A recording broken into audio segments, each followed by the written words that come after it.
الحمد لله وكفى والصلاة والسلام على رسول الله أما بعد فأعوذ بالله من الشيطان الرجيم بسم الله الرحمن الرحيم كل نفس ذائقة الموت.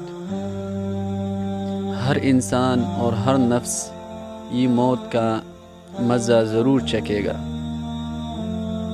اور ایک نہ ایک دن وہ ضرور اس دنیا سے رخصت ہو کر آخرت کی اس طویل سفر پر روانہ ہو جائے گا۔ مرنے کے بعد ہر انسان مختلف قسم کے آرزوئے کرے گا۔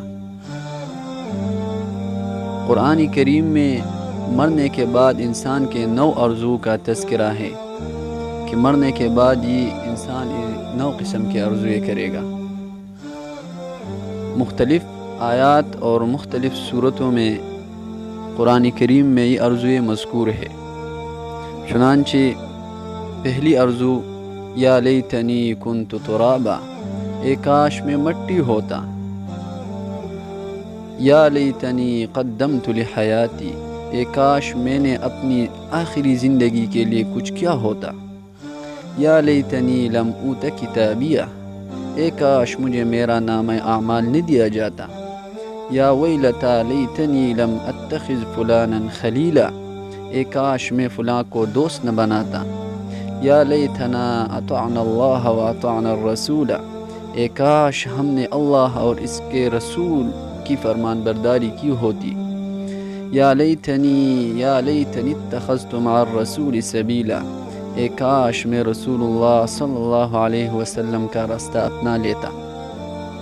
یا لیتنی کنت معہم فافوز فوزا عظیما، اے کاش میں بھی ان کے ساتھ ہوتا تو بہت بڑی کامیابی حاصل کر لیتا۔